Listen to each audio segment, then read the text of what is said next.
I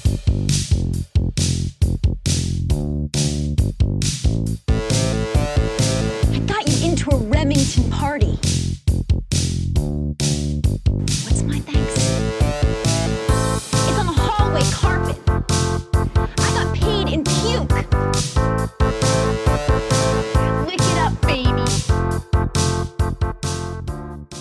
I got paid in puke. Welcome to Paid in Puke, a podcast where three women with names discuss movies about something other than a man. Paid in Puke is hosted by Annie Malone, Christina Barr, and Jessica Baxter. It's also a spoiler-filled free-for-all. You've been warned. Welcome to Paid in Puke. It's the 2022 Oscars special. I'm Jessica Baxter. Annie Malone. I'm Christina Barr. And joining us today is a very special guest, Denise Rodriguez. Hi. It's the 94th Annual Academy Awards, and it will be recorded at the Dolby Theater in Hollywood on Sunday, March 27th, and televised live on ABC. And there will be three hosts, but not together, I found out today.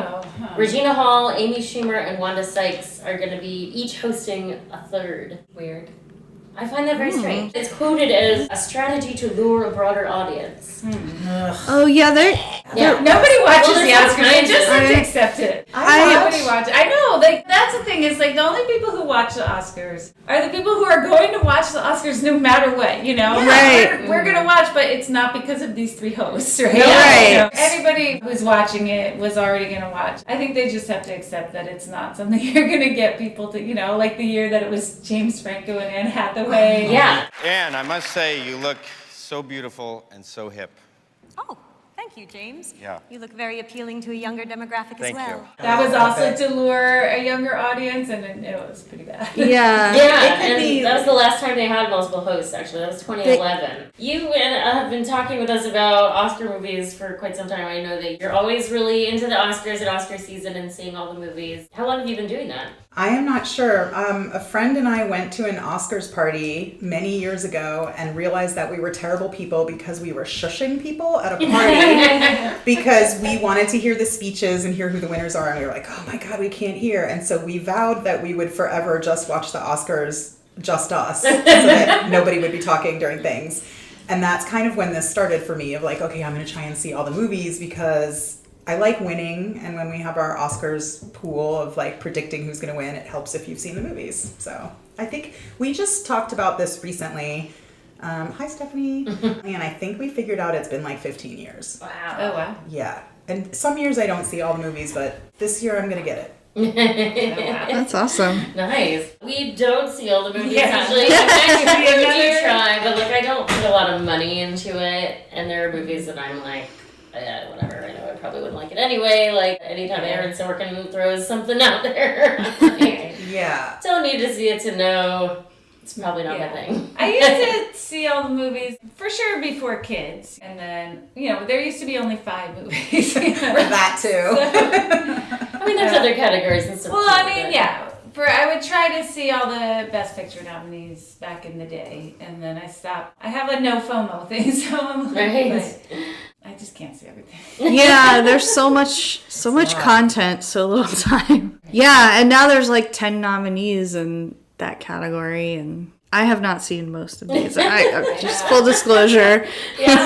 It's a lot, but like, it's kind of a weird time of year. It's like after the holidays and it's rainy and dark. So this is something to do. Yeah. It's like a new holiday. There's definitely lots of time. Of course, this is the second pandemic Oscar year. And last year, they really didn't make it easy to see a lot of movies. Like, I remember there were movies that you could see for free for a little while, but then you couldn't, like, Judas and the Black Messiah was one. There was one you couldn't see it at all. Like, Yeah. and it was right near Oscar. I know. Like, great job, guys. So they did a better job with that this year. Yeah. But it didn't work because I still barely saw it. Yeah. And I'm just going to put it right up. I was like, okay, I'm going to watch something for the Oscars. And I was going to watch Power of the Dog. And then fucking Jane Campion had to insult Venus and Serena. So I'm like, all right, I'm not watching it. And Venus and Serena, what an honor to be in the room with you.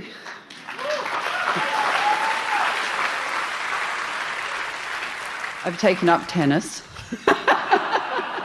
I truly have, and Will, if you want to come over and give me lessons. I would truly love it.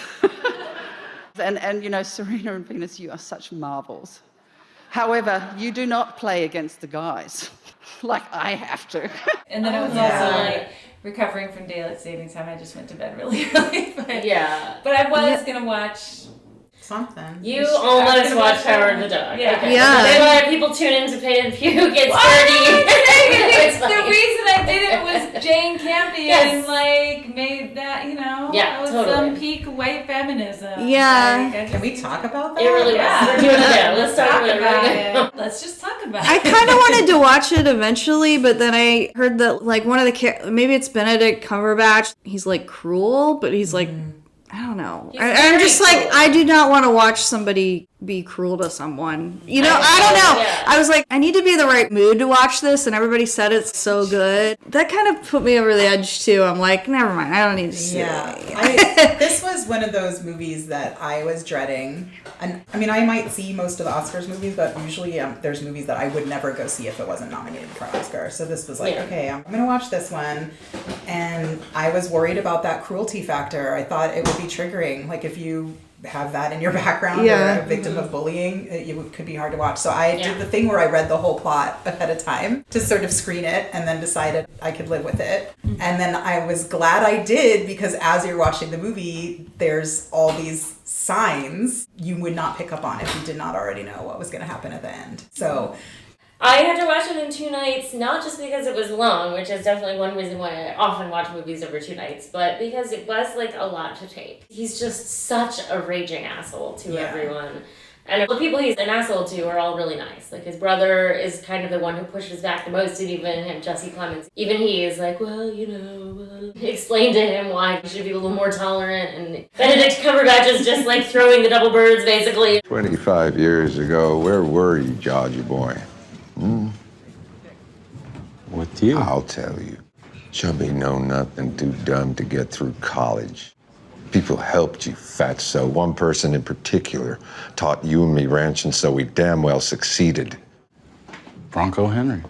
And then isn't he really mean to the kid or something? That's his like focus of his meanness is kind of on the kid and the kid's mom. They're sort of bearing the brunt of it. Yeah. And then the son might be gay, or he. The son's definitely gay. Yeah. He might be on the spectrum. I don't know. He's a really quiet, artistic type, and he's the one who makes these paper flowers for the table, and that's what Benedict Cumberbatch made fun of at first. Like, as soon as he got there, he was assuming that Kirsten Dunst made them, but it was actually her son, and she's a widow, I think. Is that right? Or... Yeah, I got the impression she was a widow. Yeah. I also got the impression that the kid is not 18. That the kid is... He's a little older? That he's a kid. Oh, really? Did you get that impression? No, I thought he was older, but couldn't leave home because he's on the spectrum a little bit. Oh, maybe, because they did talk about him going off to college. So I thought, okay. Because that, for me, brought up Benedict Cumberbatch as saying, I was about the same age as you when... Whatever, what was his name? Bronco Bill. Henry. Bronco Henry. Bronco Henry. Showed me Bronco Henry showed me the ropes of like how to be a cowboy, and I was like, okay, so was he a child victim? I don't know. There was like wondering if this was a cycle. That's an interesting question, and it would make all the difference, wouldn't it? Of like how old that kid is supposed to be. Yeah.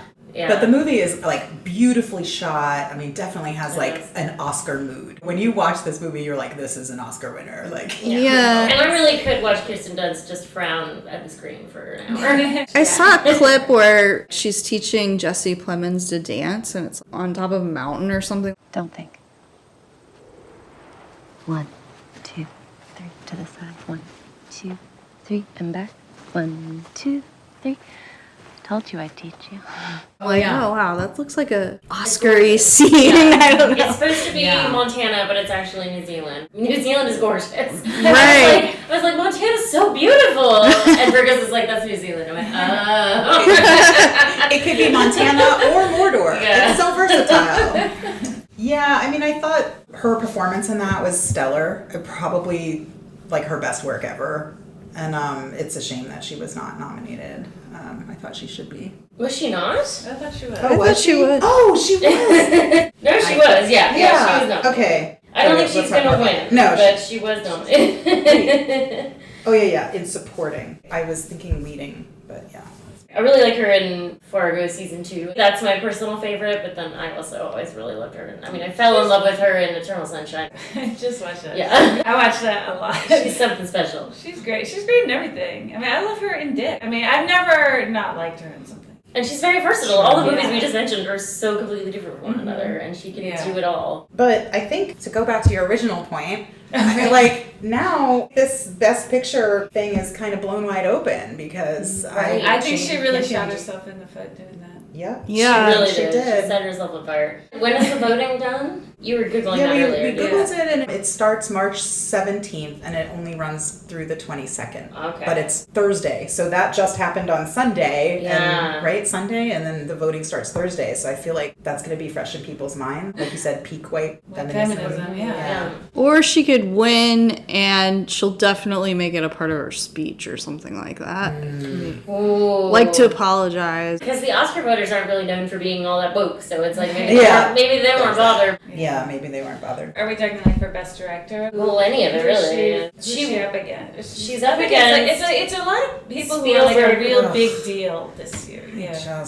Well, so maybe it will be Ryusuke Hamaguchi, Drive My Car. Because everybody else is Spielberg, Brana, P.T. Anderson. Can you really give Spielberg another fucking Oscar? I know. I feel like he can. I don't know. When's the last time he got an Oscar? Like Schindler's List? Okay. Probably. I feel like it's been a long time. I don't know. Yeah. I enjoyed You it. I hated it. I didn't see it. Yes. Do you like OG West Side Story? Turns out I have never seen OG West Side Story. And I didn't realize it because living in this country, it's like, of course I've seen it, like at some point in my life. Right, But then I it's realized, I don't actually think that I have. But I didn't like it. I thought the leads had no chemistry. Even the dance numbers weren't. And I'm like a dancer. If anything could have saved it, it would have been the dance numbers. And that didn't really work for me. And anyway, I didn't like it. Anson Elgort is I hate that. a sort of problem He's a actor in the making. He's a problem. He's Yeah. a He's already, at his tender young age, he's already been accused of so much abuse. He's bad news for Yeah. sure. Wait, which guy? Ansel Elgort. Yeah. Oh, yeah. So, like, as much as I didn't like West Side Story, the only good thing about it, in my opinion, was Ariana DeBose. Go back where you came from. You think I want to stay here? In a city full of ugly little animals like you? No, gracias. Yo no soy americana. Yo soy puertorriqueña. She was really good. in She's that. been She winning deserves to too. win. Like, I think she got the SAG award for that. I think she's gotten everything. And probably, yeah, Golden Globe, the musical or comedy. So I feel like she would completely deserve that win. She was really good, but I don't know, I like Kirsten Dunst. Well, right now, Ariana DeBose is the Vegas favorite, but Jane Campion was the Vegas favorite. We'll see for directing. We'll see. I mean, I feel like it could, looking at it, I don't know. I feel like, I was going to say it could be anyone, but I don't think it'll be P.T. Anderson. No. Or probably not Kenneth Branagh. Yeah, I don't know. I guess when I say it could be anyone, if it's not Jane Campion, I think it'll either be Steven Spielberg or the Drive My Car. I think if it were Belfast or Drive My Car, I thought Belfast was really good. Yeah. I liked what Kenneth Branagh did. The film was good, well done. I don't think Licorice Pizza or West Side Story are contenders, in my opinion, for directing. That's what we're here for. Your opinion. I don't like Kenneth Branagh as a director generally, and I haven't seen Belfast yet. It is on my list. I will watch it, I think, because of the cast and just being about Ireland. Like, I'm kind of a movie about Ireland completist. And it's like a tight 90, right? It's definitely one of the There's shortest. a lot of long movies this year. I don't know if it's a tight 90, but it's pretty short comparatively. It's really cool because it's shown from the perspective of a kid. So visually, you're at kid height for most of the scenes. It's just a very different telling of the story than if it were being told from an adult perspective. I like and you that. really can get in there. I thought that was really good. That was another person who was robbed, in my opinion, and I can't remember her name. The mom. Judi Dench? No, she's Or- the grandma, and she Oh. is good. They had like a backlash, I think it was maybe like a month ago. We want to make it more interesting. We're going to cut these awards that aren't as like popular from the show. And all these Academy members were like, we all work in film. How could you not make editor a part of the show? Or, you know. And that's also, it's like not a thing. people aren't going to be like, okay, well, now that they're not going to give the award for editing, now I'm going to watch the Oscars. Like, that's... Oh, yeah. No, Yeah. Well, it's like they're just trying to make it shorter. So, you know, it's like, well, if we make it a half hour shorter, I'm like, you know what? You could make the Oscars 7 hours. I would still watch it. Because Right. I'm going to, like, post up on the couch, watch the entire red carpet, everything, watch the whole red carpet. I'm going to watch the after show. Just shortening it. It's like you're ruining it for the people who do want to watch it in order to appeal to people who aren't going to watch it anyway. It's dumb. Right. And I didn't think it was to shorten it. I think it was like they're going to do other... Yeah, they said they were going to fill it in with song and dance numbers or whatever, like other stuff, sketches, probably terrible sketches that are awful. I'm mad. If it means more screen time for Amy Schumer, that's not good. Sorry, guys. Sorry if there's anyone who probably let her do... She's not good.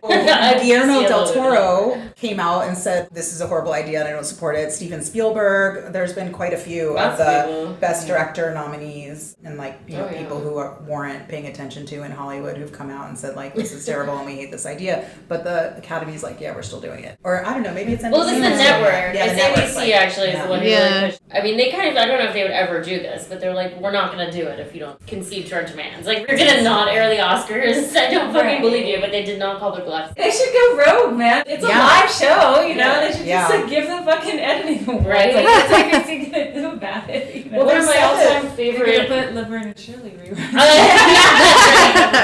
One of my all-time favorite speeches was the costume designer for Mad Max. It was an incredible experience, but I just want to say one quite serious thing, and I've been thinking about this a lot. But actually, it could be horribly prophetic, Mad Max, if we're not kinder to each other and if we don't stop polluting our atmosphere. So, you know, it could happen. There was a documentary about girls' education. It was a documentary short, so one of the categories. And the Oscar goes to... Period. End of sentence.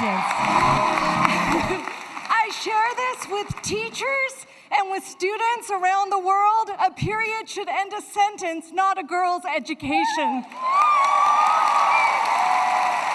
Oh, I gotta remember that. It's like, how are you going to cut these things? I mean, they say we're still going to have them get the award and do their speech, but it's like recorded earlier, but somehow to a full audience when none of the A-listers have even walked the red carpet yet. So I don't know. I mean, they already do something like that. The technical awards that get hosted by some B-lister and they show little clips from it. Like, it's usually someone who's like kind of a big deal, but like not that big. She's the brilliant and quirky star of 6 Days and 7 Nights, which is how long the show is going to run if I say what I really want to say about this beard on my face. Ladies and gentlemen, a wonderful young actress, Miss Anne Heche. Do you want to know the truth? Because I'm going to tell it. This is phase 2 of the 71st Academy Awards. Phase 1 took place last month at a jam-packed celebration of the movie's scientific and technical awards. I had the pleasant challenge of presenting 36, count them, 36 plaques and 1 Oscar to the inventors, engineers, and technicians who make the making of movies easier and safer. Yeah, I think B is the correct letter grade for that. Yeah, well, I'm mad about it. It sucks. It absolutely sucks. I don't agree. Hopefully they won't do that next year because they'll see that the numbers didn't change at all. And they'll be like, all right, we'll get back to the well. We got a couple more categories. I know. It's just Best Picture. Let's have fun, host. We'll have 20 Best Pictures and then that's the whole award show. 11 song and dance numbers. I do love the song and dance numbers. I like it, you know. Or I like the montages. Mm-hmm. I like a clips montage. I like when they perform the songs. Yeah. Cool. Oh yeah. I like when the nominees have like their Oscar clip of them in the role, and I feel like they kind of stopped doing that. They stopped doing it for the smaller awards. Like they'll do it for I think the top 4 acting awards now only. Do they do it for Best Picture? I think so. Yeah. Best Picture usually each picture gets a little vignette throughout the show. Oh yeah, like someone like comes throughout in, the thing. Introduces it, yeah. Here are the songs. Because I was a little excited about that, I think. More than that. Oh, I'm mad because there's one song that's from a movie that's not nominated for like anything else. Oh, weird. So it's adding another movie to my list that I have to watch just for the song. I don't think you have to watch it. You can just listen to the song. But yeah. What's the movie? 4 Good Days. And that song is Somehow You Do, and I don't know much about this movie. I don't know it I will either. see it. And also, sometimes I'm a little silly, because like, we all know No Time to Die is going to win. I feel like that is... Really? Maybe? I don't know. I mean, Beyonce is nominated for a song from King Richard. Which was good. Yeah. That was really good. It's a pretty tight competition. Billie Eilish for No Time to Die, Lin-Manuel Miranda for Dos Oruguitas. From Encanto. Van Morrison for Down to Joy for Belfast, and Diane Warren for Somehow You Do. Diane Warren, well, she's Diane Warren. She's a head hitter. Yeah, that's true. I really liked the year that Elliott Smith performed at the Oscars.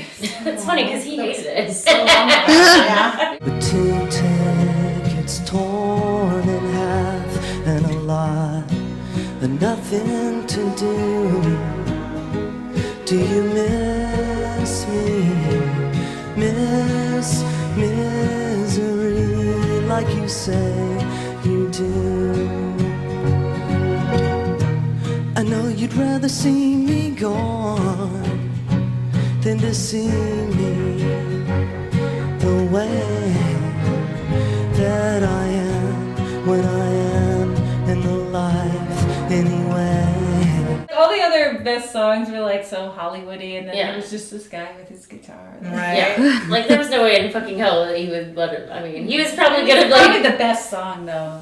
Absolutely. I know. I feel bad because like that horrible movie made me so sick of Elliott Smith for a long time, and now I'm back to I mean, it took me many years to be like. It's not his fault. Oh no, I never hated him, but I was just like, I can't hear these songs anymore. Specifically, the Good Will Hunting soundtrack, because I worked in the coffee shop, and they played that soundtrack on a loop. Oh yikes! Miss Misery. Yeah, like every time I was working, and it was the manager just had it on, and no one had access to the CD changer except for the manager, and it was just. Yeah, I saw him at the Showbox. I feel like this thing that you said about how nobody had keys to change the music. I'm like, God, that is so like this typical sort of retail life. Yeah. Only the manager can control the music, but we're all here suffering listening to this like whatever thing that we hate at work. The manager came in the morning and turned it on, and it was in a locked cabinet, and then the person who closed could turn it off. Oh. And I guess I was working like a day shift. Like listening to bad music while you work. Or even just the same good music over and over and over again to make you hate it.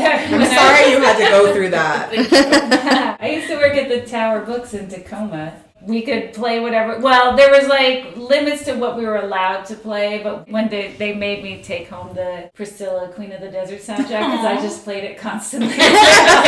We're all sick of this. Take it home with yourself. Oh, nice. Oh, that's awesome. Like that was the thing, you could play soundtracks. Yeah. And generally, I love soundtracks. Yeah. Well, that was the golden age of soundtracks, like the 90s. Oh, yeah. You know, they don't do soundtracks like they used to, for sure. Not as often. They do every once in a while. Every once in a great while. Right. But like it's not, I mean, Spider-Man it was Into like the Spider-Verse is thing. really good, and the Promising Young Woman soundtrack is really good. Yeah, that does have a good soundtrack. Birds of Prey is another one I really liked recently. That is a good one. I love that one. Felt like every 6 months there'd be a banging soundtrack. Yeah, I mean, it used to be a thing that you would buy the soundtrack to a movie. Speaking of soundtracks, what about musical scores? Because Johnny Greenwood, I think, did 2 of the scores that are nominated. Oh, yeah? Yeah. He has good odds of winning. He does. Or is he going to be against himself? Original score? Yeah. Because he did Power of the Dog, right? Yes. Yeah. And what is the other one that he did?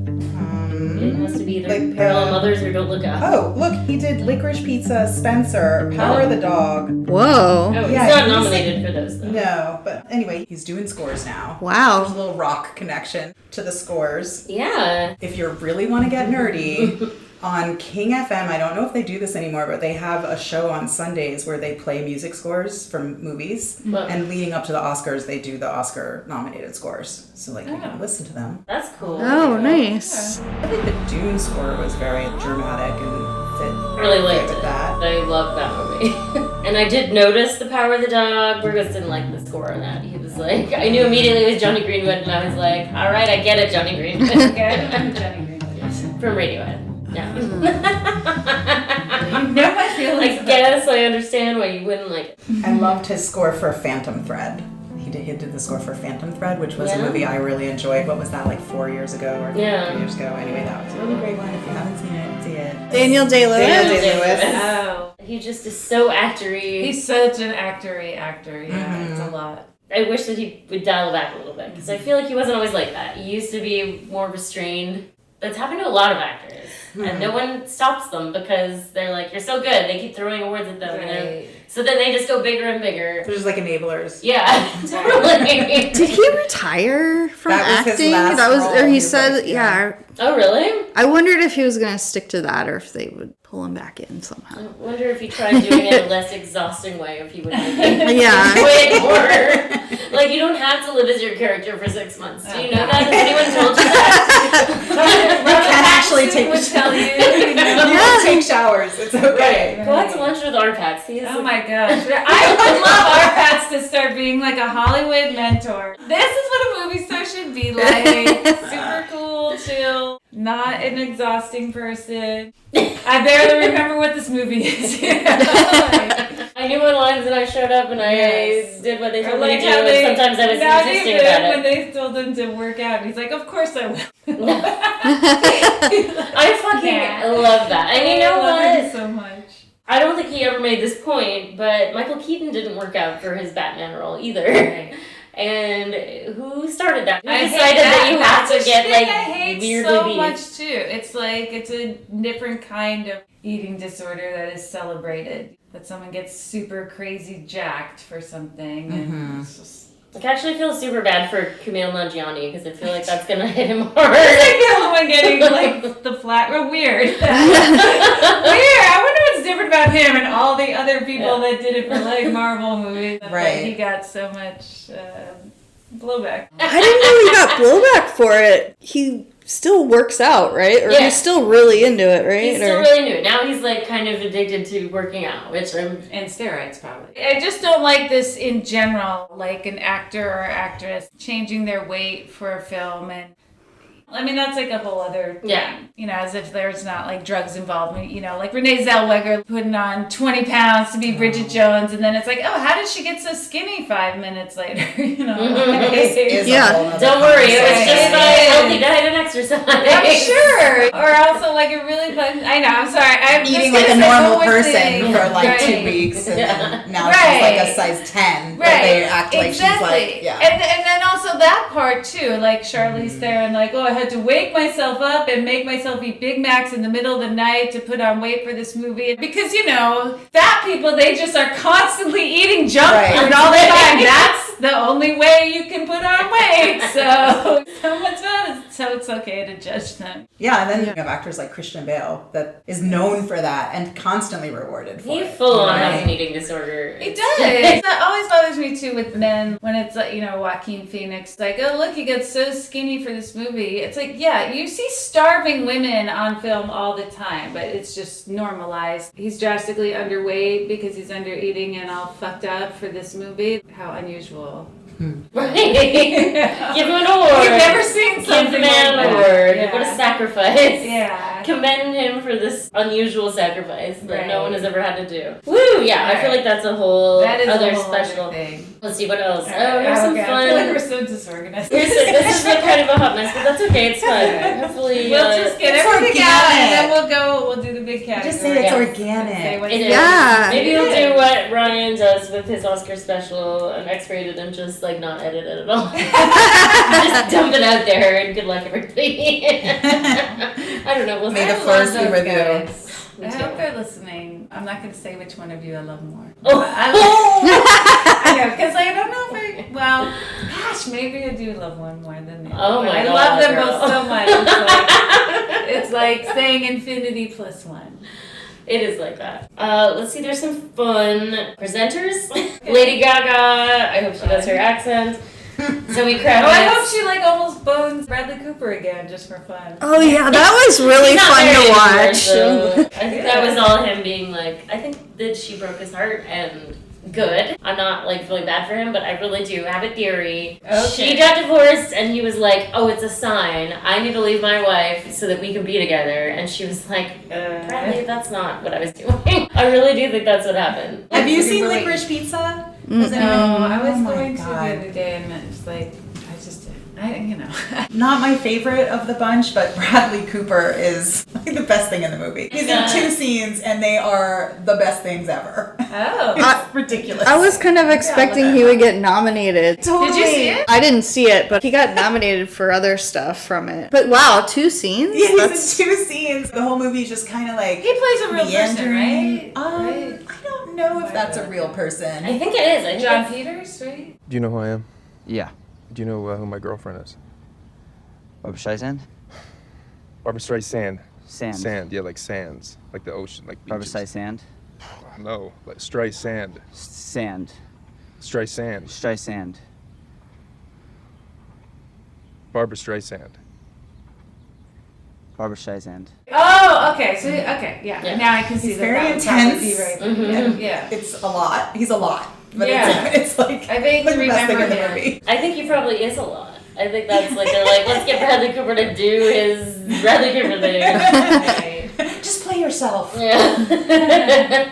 Rosie Perez also presenting. I love Rosie Cool. Perez. I love her. Those are fun. They're doing some COVID protocols. All the attending nominees and guests have to show proof of vaccination and 2 negative PCR tests, which I was confused about. Why 2? Yeah, I that's don't, weird. like, from different sources or what? Like, can you Maybe, walk up? Maybe there's Or, like, false negatives on those. I don't know. Yeah. 12 hours apart or? This is just from Wikipedia, so I don't have Okay. details. I didn't get the email about attending the Oscars. I don't know why I didn't get my email. You should resend it, my please. swag bag. Swag bag. Yeah. I know. I bet they get the best Oh, I've stuff. heard it's, And like, like insane. jewelry It's, and diamonds. $100,000 worth of stuff. Yeah, they literally get fucking diamonds in their swag bags. Let's definitely keep giving rich people free rich people stuff. It's a great idea. Capitalism works. And then there was a thing Denise Off-Body were alluding to, fan favorite. Yeah, they have a new category called fan favorite. So they got fans to vote for what they think is the best picture. Oh, the winner gets an Oscar? I don't know, Wow. but maybe they get Fan something. favorite Oscar. They Is get that any movie that came out in 2021? I'm not sure. I just know that I saw there's this fan favorite category and I missed getting to vote. That was the 2 things I registered. That they closed voting on March 3rd and I was like, damn it. Because the other thing that I couldn't find out what the movies were, and I think maybe they don't announce it until the Oscars, the fan favorite movie, but there's the Oscar cheer moment, which sounds so fucking lame, and this is the kind of shit that they're doing instead of showing who won the best editing. Giving these like hardworking people the kudos and What respect was they deserve. Exactly. What was the thing with Glenn Close last year? Like she did a song or something. That was so Oh my god. It got really awkward last year, I feel like. Yeah, last year was a very awkward. It was a planned bit, and then it was just dumb. Glenn Close, you don't know nothing about Wait a second. I know that's da butt. Yeah, it's da butt. I know that. Da butt was a classic song by the great Washington, D.C. go-go band EU. So yeah, and shout outs to Sugar Bear and the Backyard Band and the whole DMV. So anyway, Spike Lee, had it written for his brilliant movie School Days, and my friends at the Oscars missed it, and it wasn't nominated, so it couldn't have won, which I think is.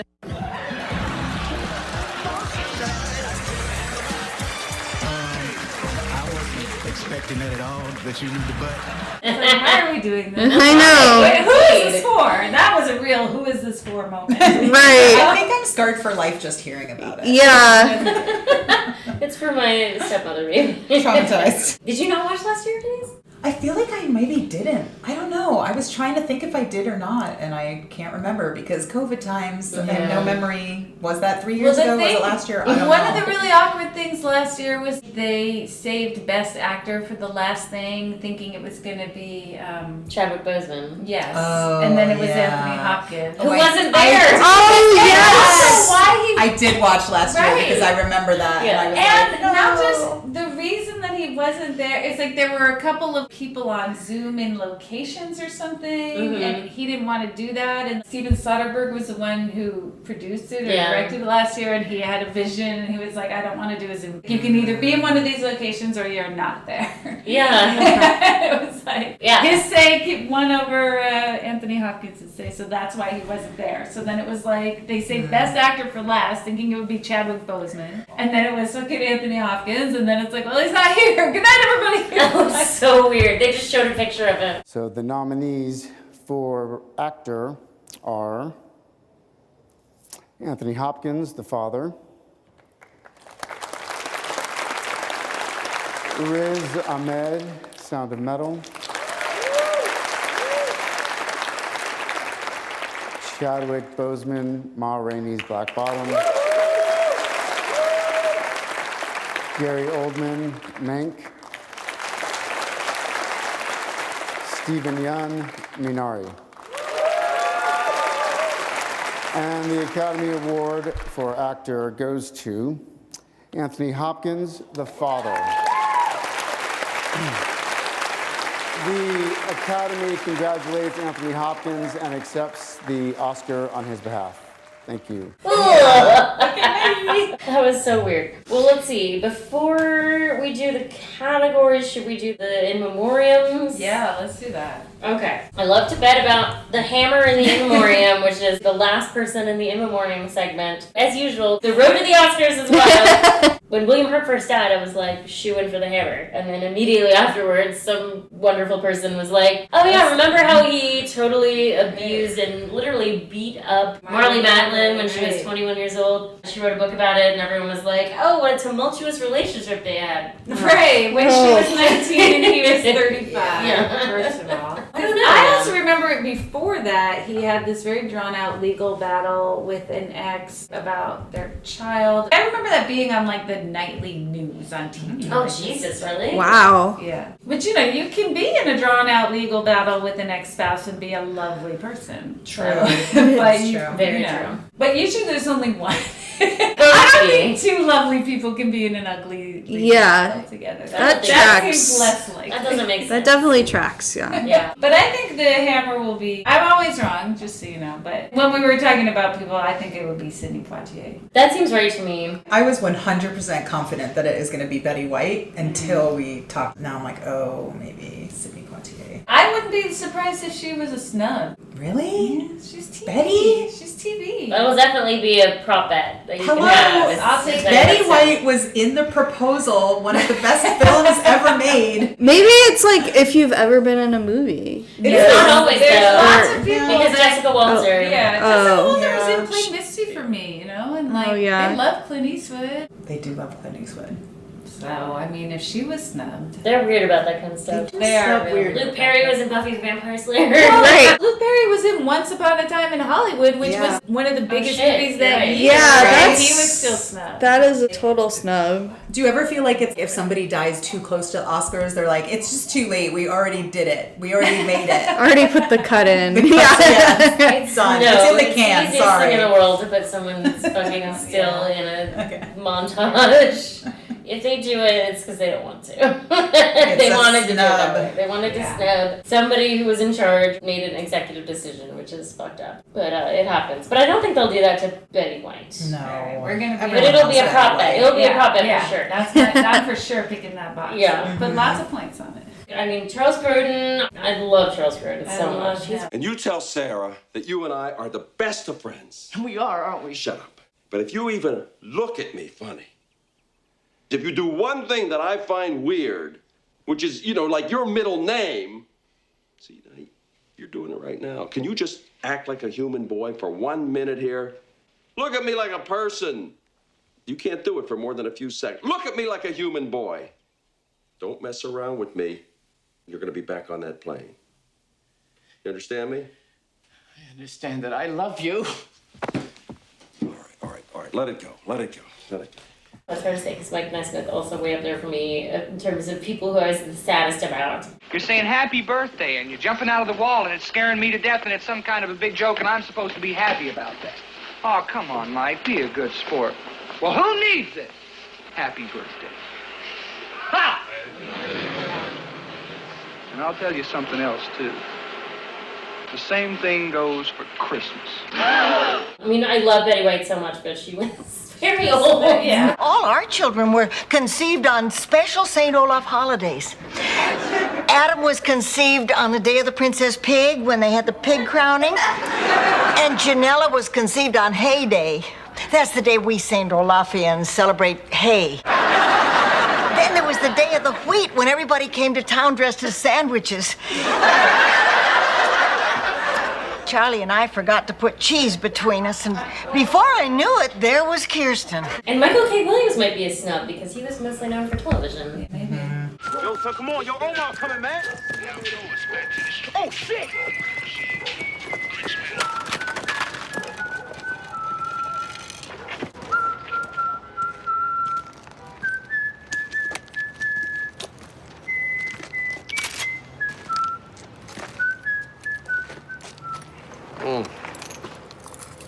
Yeah. The cheese stands alone. I think a few snaps. I'm looking at your list. Yeah. I'm curious whether Meatloaf will be at, Meatloaf. He was in a movie. He was in Fight. I mean, he's in Fight Club. That's like a real movie people. And Rocky Horror. Well, I completely forgot about Fight Club. I was like, Rocky Horror. Yeah. I forgot about Rocky Horror. Rocky Horror is my first go-to, and then Totally. and then I was like, oh yeah, also Fight Club. I guess I just feel like the kind of people that do the Oscars are like the kind of people that love Fight Club. I don't have anything. I mean, that's just like a very film bro movie. It would explain a lot. I don't have anything against Fight, but Fight Club is one of those things where it's like, why do you like Fight Club? Yeah, you need to know why. Like for me, like Lolita is one of my favorite books, but if a guy says that's one of his favorite books, it's like, okay, but let's unpack that a little bit. Yeah. Oh my God, I would like to elaborate. You What do you like about Fight Club? Absolutely. I think we're ready to do some categories. Let's Let's do go some with the categories. categories. Let's start with Best Actor in a Leading Role. I'll read the nominees first and then we can chat. Okay. Will Smith, King Richard. Benedict Cumberbatch, The Power of the Dog. Andrew Garfield, Tick Tick Boom. Denzel Washington, The Tragedy of Macbeth. Javier Bardem, Being the Ricardos. I didn't see it, but I'm sure I hate it. I actually didn't see any of these. You didn't love that? Do you like Aaron Sorkin in general, Denise? No. I mean, I don't think I have any strong feelings either way, but... That's surprising. Usually people have strong feelings either way. I mean, I do, and I've only ever watched that stupid clip. Are we going to drop it in the special? Yes, every time. We reported the news. Flooded to me, crazy lady. Fuck you. God. To me, this feels like Will Smith's award. I thought Benedict Cumberbatch would win until I saw King Richard. So we were talking earlier about like people who just sort of like are really extra. So there's this category of actor that I feel like is just always themselves in every movie. Like you never don't see them because maybe their star power is so big. You always see them. And I would say Will Smith is one of those actors. And there was a point in this movie where I stopped seeing Will Smith. Really? Yeah. Like I felt like I was just seeing this person and this character in the movie. It kind of stopped being Will Smith, which to me is like, okay, he transcended his star power. There's a lot. Like his emotional range in this movie is a lot. He's definitely the main character in the movie. I initially had issues with like, why is this movie not about Venus and Serena? Like, why is it about their dad? That kind of annoyed me. But then my friend pointed out that like they were producers on the movie and they wanted the movie to be about their dad. Okay, well, if that's what you want. But I thought he was really good in that. And I avoided it for a long time. This was one that I wasn't really excited to see. But then I was like, oh yeah, he should totally win. It was great. I want to see it. I feel like he's going to win. He's been winning awards. It seems like he has a really good chance of winning. And then also the character seems like he was this larger than life father. Did you see that news clip of when some like asshole sports reporter is interviewing, I think it's Venus, and he like steps in because the interviewer is being a jerk? Yeah. I know I can beat her. You know you can beat her. Very confident. I'm very confident. You say it so easily. Why? Because I believe it. Cut right here, if you don't mind. And let me tell you what. What she has said, she said it with so much confidence the first time. But if you keep going on and on. Listen, we can't keep interrupting. I mean, if you want... You got to understand that you're dealing with an image of a 14-year-old child. And this child gonna be out there playing when your old ass and me gonna be in the grave. When she say something, we done told you what's happening. You dealing with a little black kid and let her be a kid. She done answered it with a lot of confidence. Leave that alone. I just love that clip so much. It's a fascinating character, I think, and he like really made this world where they can do anything. I feel like he's a favorite. If we track all the awards that come before this, hasn't he won every one of them? I'm not sure, because now I can't think about it. I think that's true. If he didn't, it would be a snub. Ali, he was Ali, and that was Yeah. he didn't win that year. He got nominated, but he didn't win. Yeah, I think you're totally right, Denise, about how he has for a very long time just been Will Smith in movies. And I was trying to think the last time I felt like he disappeared into the role, and it was 6 Degrees of Separation. So long ago. It was a long time ago. That was such a long time ago. I love that movie, the double-sided Kandinsky. I fucking love Tom Stoppard. He is really good. He's really good in it, too. I didn't see King Richard. It's on my list, but I really like Andrew Garfield a lot, and I started Tick, Tick, Boom last night. I didn't finish it, but I got about halfway through, and he is just one of those actors that I fucking love watching. I love him so much. I can't even explain it, really. He just seems like a really nice person. He really throws himself into roles in a fun way. He doesn't seem to be self-conscious about really throwing himself into a role. He's a great dancer. The dancing in Tick, Tick, Boom was one of my favorite things. He can sing. He's just one of those triple threat actor people that I really like. And he seems really nice. I was kind of skeptical about him as Jim Baker, but he was so good. Yeah. The voice and like just like these subtle mannerisms. He seems like he works a lot on the characters and just nails it. Both Jessica and Andrew did so much research for that movie. They were both great. Yeah, it was so good. Get in, come on. This fine vehicle with the leather interior and the chrome on the wheels is a gift from God for us to do his work. But how can we afford it, Jim Baker? Who is this? I'm Susie Moppet. Aren't you cute? Well, do you know about God, Susie? Oh, I do. Well, God has canceled the claim of poverty and deprivation in our lives, and he has placed all the powers of heaven and the First Bank of International Falls, Minnesota at our disposal. Oh. This is the nicest car I've ever seen, Jim. Everything works for good for them that love God. Everything. But you have to have faith in him. And in me and in us. Because if you don't, I don't know what I'm doing here. Oh, I do, Jim. You do?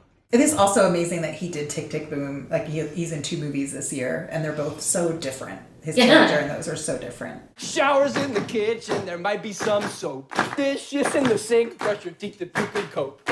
Toilets in the closet, you better hope there's a light bulb in there. Not today. Revolving door roommates, prick up your ears. 14 people in just 4 years. Anna, Max, and Jonathan, and Carolyn, and Carrie. David, Tim was just a guest from Tim. I remember Tim, Barry, Margaret, Lisa, David, Susie, Stephen, Joe, and Sam. And Elsa, the bill collector's dream who still is on the lam. It's got a good range. I liked that movie, and I liked him in it for sure. He's one of those actors I think that you see the character. Almost every other actor in this category is an actor where you sort of just see the actor when they're in a role, whereas he's one that you do kind of see the character more. Absolutely, I think so too. Also, I feel like sometimes there's some actors who are just so good that even if they're really great in a movie, you're like Denzel Washington. Right. Like, he was great, but like, he's always great. So when is it a standout performance from Denzel Washington, you know? Like, and that's something like Macbeth too, where it's like, I mean, how many people have done that role? Exactly. You'd have to do something really extra special with it to make it an Academy Award-winning performance, I think. Actress in the leading role. Jessica Chastain, The Eyes of Tammy Faye. Nicole Kidman, Being the Ricardos. Kristen Stewart, Spencer. Olivia Colman, The Lost Daughter. Penelope Cruz, Parallel Mothers. I've seen 3 of those. Wow. I know. This is the one where I read a lot of the articles of like, who's going to win, who's not, and this is the race where I feel like it's anyone's guess. It kind of is. Yeah. Jessica Chastain is currently the Vegas favorite, but that changes. You have to check the odds if you really want to. I don't know if you even want to bet for the Vegas favorite because it's not a big payout. Not a payout. So Jessica Chastain won the SAG award, but Nicole Kidman won the Golden Globe. Interesting. Was it split out? Like, was Nicole Kidman like a comedy or a musical one? I'm or not sure. I just looked that up. I mean, playing somebody iconic like that, I feel like, I don't know, everybody loves Lucy, you know? And like, that's... I love Lucy. Yeah, like... some deep Hollywood love there. I did not love that movie, and I didn't love her in the role. But it is interesting that of the 5 nominees, 3 of them are nominated for playing a real person. Yeah. That is interesting. It kind of bugs me a little bit. I was trying to figure out, like, why does Hollywood love it? Like, why does the Academy love it when someone plays a real person? I'm like, is it because it's easier to assess the performance because you know what the real person was like, so you have something to compare it to? Yeah. But, like, is it more artistically challenging to create a character from a bunch of words on a page and, like, bring it to life? Mm-hmm. Like, that, to me, feels like a more robust acting, Right. you know, I mean, like, I think craft. that it's just they love shit like that. Like when someone transforms, like when someone's unrecognizable, it's like, yay, we love that. You know? Right. Which is kind of a big deal of why Jessica Chastain is the favorite, I think, is because she really did look and look and sound just like Tammy Faye. Like she got that laugh exactly right. She was really good. She was. I really liked that movie. She had like cheek prosthetics. Yeah. I like that whole thing of like prosthetics. And like aging, not that she had an aging thing, but I mean, I just don't like that in general, that trend of, you know, let's have some 35-year-old play Winston Churchill or something. I'm just like, why are we doing this? You can't do a fat suit anymore unless it's like for some prestigious thing. Well, like because I was just thinking about Colin Farrell in the Batman. I didn't like that. It was so bizarre. Like, why did Why is they it Colin do Farrell? that? Right. Why is it Colin Farrell? Why didn't they just hire a guy that looks like that? Right. Colin Farrell's great. It used to be like he's not right for the role because he's too handsome. No. For me, I remember seeing. I feel like I'm just deciding right now where this trend started because it's someone I don't like. But that movie, The Insider, with Russell Crowe, who at the time he was young, and it was like, why didn't they just get like an old American guy to do it? It's like, great question. I mean, like because old people and fat people should not exist, but Hollywood, should in just their be opinion, fake. but they like to We should pretend just- like they right. exist just for fun. Right. But I don't know. I mean, I feel like old men are allowed to exist. There's plenty of True. old That actors is who true. are. I don't know. It's just like I don't really get why this had to be Russell Crowe. You know? That's so weird. Yeah. But of these movies, even though I love Jessica Chastain, I really love The Lost Daughter and I love Olivia Colman. I mean, I didn't see the Ricardos, but I don't feel like Nicole Kidman is right for Lucy. I'm just deciding. I don't think so.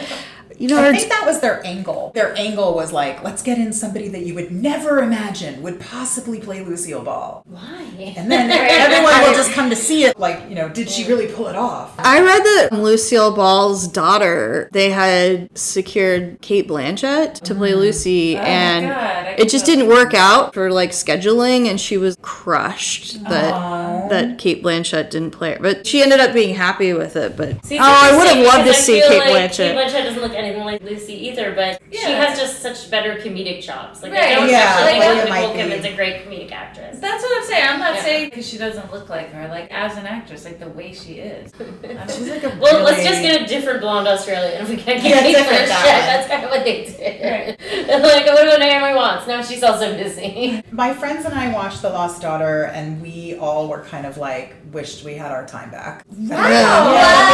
Oh, that's so shocking. Yeah, we I were just love it. kind of like, what was that? Like, oh god, that was. I was like, put this in my veins. That's how I truly there's loved it also. a theory that if you are not a mother, this movie will not resonate for you. I mean, that tracks, right? Yeah, that's probably what it is.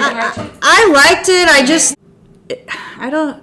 You struggled with it a little bit. I struggled with her character. I cannot wait to talk about it. We're going to do that one on the next season of Paid and Puke. Oh my god, I'm just like, there's so much that wants to come out of it. know. I mean, I definitely remember watching it and feeling like this is about motherhood, and it's like, I know. oh god, it felt so Yeah, good. well, I mean, The you Lost know? Daughter is like, every woman in that movie is the Lost Daughter. Yeah. It's not just the I daughter. love how she just like straight up stole that doll. I know. I just couldn't. That was weird. That's so wild. Like Like, I get the looks Yeah. on your faces, but it's like it also made so much sense to me. Me too. Everything that she I'm like, did in that movie made tell me absolute more. sense to me. I just, Me too. I walked away from that movie knowing like we're going to talk about the movie, but I just feel like I'm not a mother, so I probably have a different reaction to it. I don't know. We were just confused. That was like my takeaway. And at the end, I was like, did she die? Like, what happened? Like, she's just there? I don't know. There was just a lot about that movie where we're like, what is happening right now? That is so. I mean, it's just. I'm like. It is really funny. I totally feel like I got that movie I'm exactly. like bathing in the feeling now. Like this movie made more sense than anything It I've did- ever seen. it did- It feels so.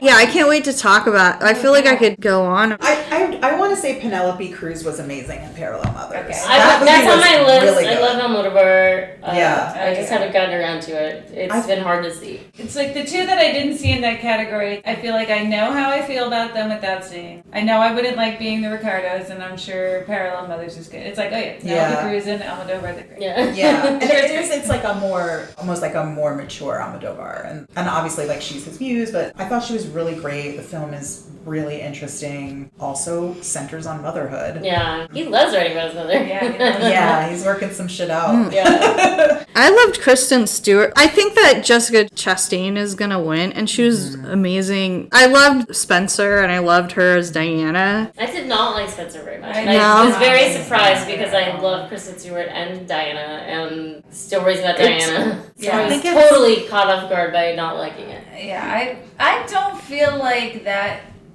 director is doing the right stuff for him, because I really did not like Jackie, and I disliked Spencer even more than Jackie. I didn't like Jackie, but I love Kristen Stewart. I guess I have fondness for Diana. Like, I'm not like, oh, I'm like a Diana stan. I mean, I like her, but I feel like if I watched that movie having no idea who this was about or what, it's like if somehow I never heard of Princess Diana or something, I'd be like, okay, you're sad about eating dinner, just fucking have dinner with your family. We all have to do it. Yeah. In real life, like, I have a lot of sympathy for Diana. Like, I'm not like, oh, boo-hoo, princess. Yeah, I totally know what you mean. Like, if that movie were in a Yeah. vacuum, it didn't do a good job of portraying her struggle. Right. It really relied a lot on people already having context. It relied a lot on that and bulimia. Those were the two things. Oh yeah, I thought it was great, like how much she was living in captivity and how she was slowly kind of unraveling inside. I don't know. I really enjoyed it. They did such a better job on The Crown, though. The most recent season of The Crown was about Diana and her feeling isolated, and the way she was lured in with the promise of a better life and how she turned into a prisoner. They did a really good job on The Crown of showing the struggle between spending time with her kids and having time to be herself, and how she was totally torn, doing the best thing for her kids. And they kind of, like, the best scenes in Spencer, I think, are the ones with her kids. Yeah, those are the ones that got me, like where she took them to McDonald's in the end. I just love that. Basically what it is. It's like The Crown already did it, and they did it really well. She won. Did she win something? She was. I don't know if she's won anything. She was the favorite in the beginning. Everyone thought she was going to get the Oscar, and I think that the Oscar loves a good performance in an otherwise mediocre movie for Best Actress. Yeah, I thought she did a great job. I mean, like, even if the movie wasn't perfect. There were times where I felt like she was a little too much, like she was doing a little too much, with the eyes and the hair, and I was kind of like, but then if I just said maybe it's camp, then it was like, okay, well, like, now it's good. I felt like I was never not aware that she was acting with, like, capital A. Exactly. And I feel like she's not that kind of actress at all. Like, I like her. I feel like she's usually pretty understated. Mm-hmm. I wonder if a lot of it was because of, direction, for one thing. Direction can make a otherwise very competent performer do crazy things because the director's not doing a good job asking for what they want, or they are doing a good job asking for what they want, but it's an unreasonable thing to want. And then I also wonder if it was the accent, because the accent was spot on and she gets a lot of commendment for the accent, but when you're doing an accent like that, it's not second nature. Like, you really have to think about everything you say. So I wonder if that hampered the performance a bit. So I don't know how to pronounce this actress's name, the actress that played the mom in Belfast. I'm going to show it to you, maybe you know. Hi, I'm Katrina Balfe. That's an unusual name. I would have expected her to be nominated. Yeah. I thought she was really a standout in that film. And then, I don't know, are we going to talk about SNUBS? Yes. Now or separately for this category? Sure, let's talk about it for this category. Well, I mean, I think one person that everybody thought would get nominated was Lady Gaga.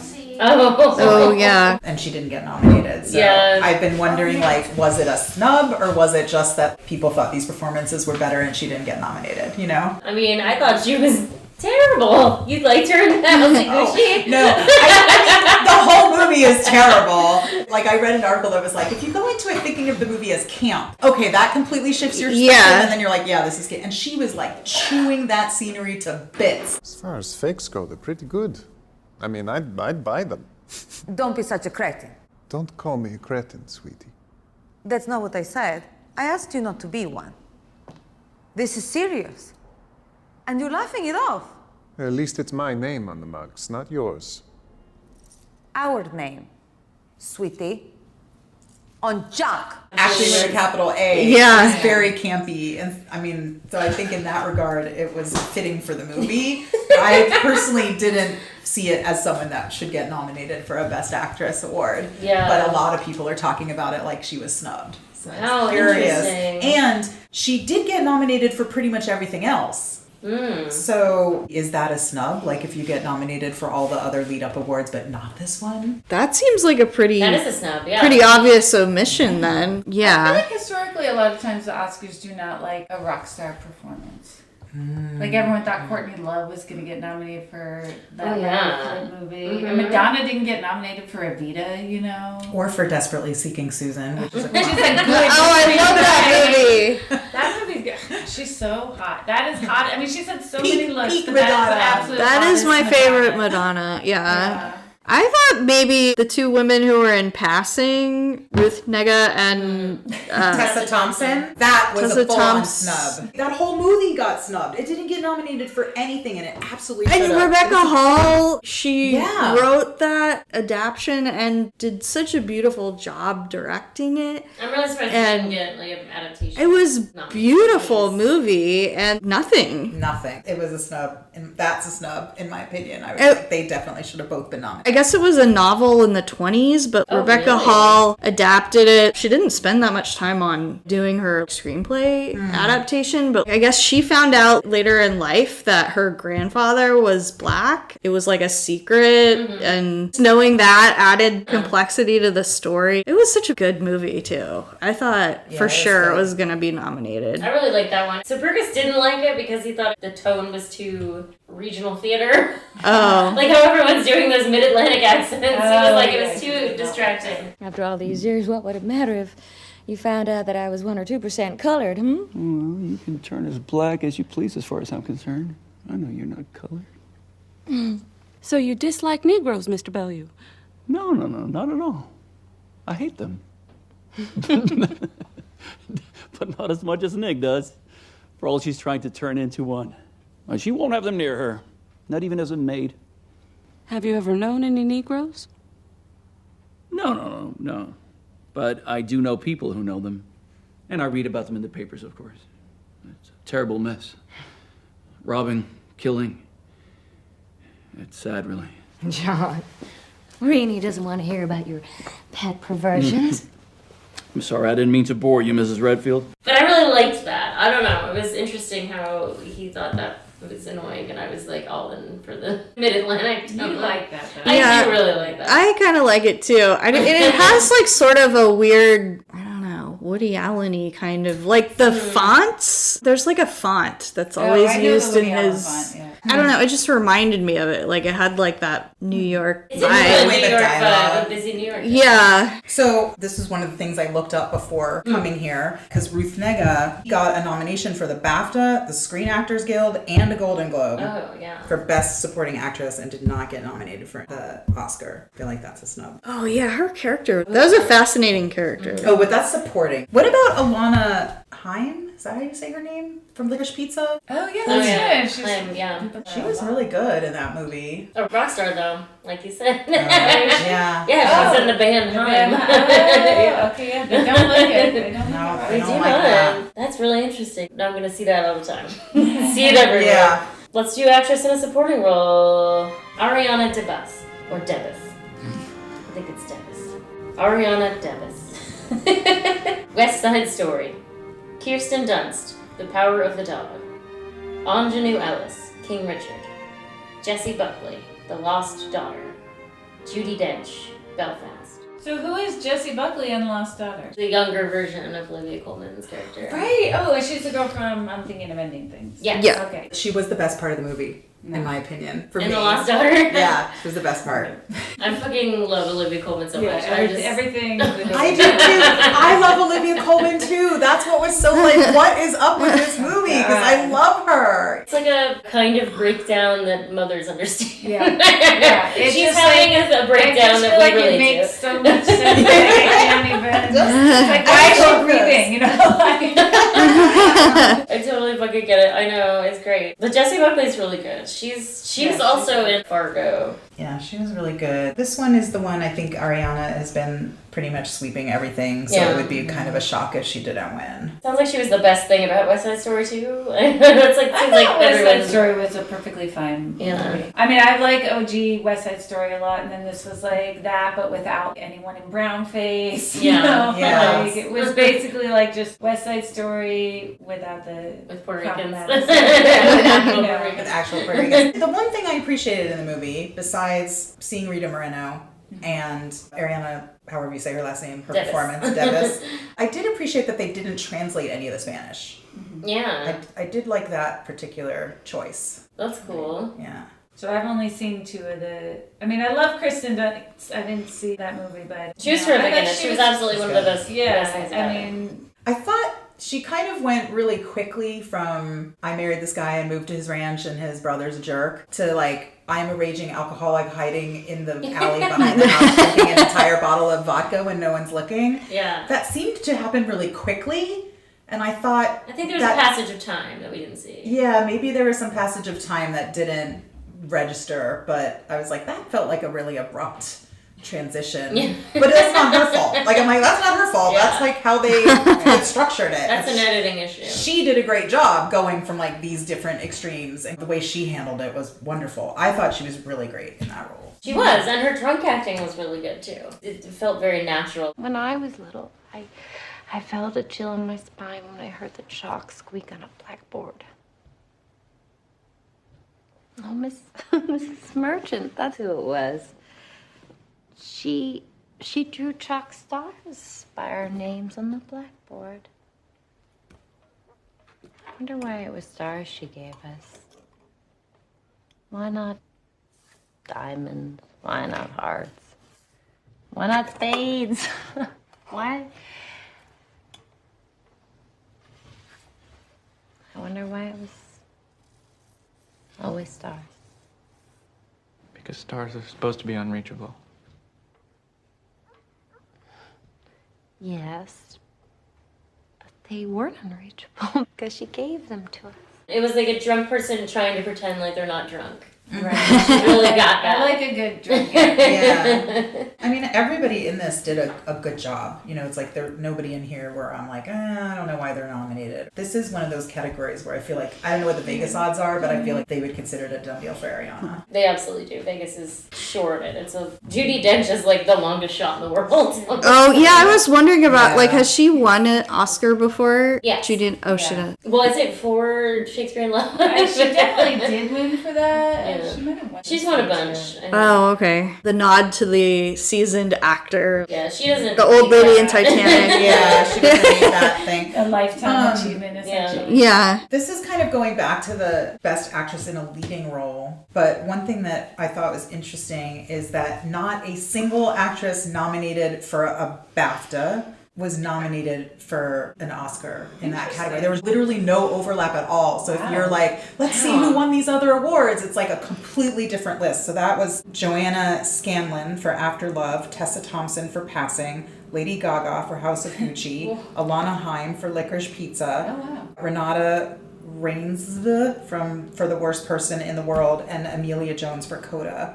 So there's like literally no overlap. That's wild. Wow, that is weird. Oh my god. I think the only people that vote on BAFTAs are Europeans. Yeah. So that's like the European view versus the American view. Yeah, it's true. Like a different pool. Did they not have like a supporting actor and supporting? Oh, they do. Ariana won the BAFTA. So also nominated was Jessie Buckley, Ingenue Ellis, but they nominated Catriona Balfe. Hi, I'm Katrina Balfe. From Belfast. She was the mom in Okay. Belfast. And Yeah. then the Oscars nominated Judi Dench instead, which was kind of interesting. That is interesting. Yeah, I don't know. They're good. How did they decide these things? Alright, let's do actor in a supporting role.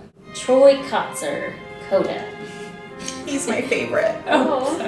I haven't watched it. I just thought it. Oh, did not it's so look good. Really? Okay. Yes. Cody Smith McPhee, The Power of the Dog. Kieran Hines, Belfast. Jesse Plemons, The Power of the Dog. J.K. Simmons, Being the Ricardos. This is a rough category. Yeah. I mean, I haven't seen any rough. of these movies, and so. You saw Coda, Denise? I've seen all of these. Coda is, of the movies I have watched this year, my favorite. Okay. As far as like, I thought it was good and I actually enjoyed watching it. Unlike some Oscar movies where you're like, it was good, but it was torture the whole time, you know. 'cause I'm it was surprised to like, hear you say that you know, because I hadn't watched it because it seemed like it'd be torture. But Oh, it it's wonderful. It's wonderful, and I think it's got a little bit of like a comedy edge. It's a little bit Oh, I like heartfelt, that. and like the Oscars hate that, right? Like, Yeah. But I loved it as a viewer. I thought it was super great. Everyone in the movie was great, and Troy Kotzer, I think, is the first deaf actor ever nominated in this category, but he won He something. won the SAG. He won I the think SAG, he was and I the was first deaf actor to win. And Marley Matlin won Best Actress. She was the Actress. first deaf actress. Yeah, in this movie, she plays his wife. Oh, Yeah, okay. she's like the mom. It's a really cool story. And CODA stands for Child of Deaf Adults. Right. And so it's about a girl in a family where her parents and her brother are all three deaf. And she decides she wants to sing. And it's just really interesting. A little bit of a coming of age story, but with an added layer of doing this activity that your family can't really participate in, or like in it. It's just interesting and good and wonderful, and you totally feel like I'm in it with this family, you know. Highly recommend. 2 thumbs up. Awesome. Well, I will definitely check it out on your recommendation. He's my one that I want to win because I liked the movie so much, and he's really good in the movie. I did think Cody Smith McPhee was really good. Troy Kotzer is definitely the favorite in Vegas. Oh, that's cool. I feel like earlier on it was Cody Smith McPhee, which Yeah. was the favorite. So that seems to have shifted. Yes, and that was even before the Yeah. Yeah. Ruined Power of the Dog for everybody. Yeah, exactly. Gosh. Solomon Giorgio had a really good tweet about it, which was like, no white person just says something like this without having been thinking it for years. Right. She's probably going to walk it back and say, I was just in the moment drunk or whatever, but it's Yeah. like, no, you don't just come up with those ideas. That's true. Yeah. On the Yeah. spot. She's like, I think Sam is a BITCH. On Yeah. the red carpet, and the internet was like, go Jane Campion. And then the next day it's like, oh God, Jane Campion. Just because you're a good director doesn't mean you're a nice person. So Apparently not.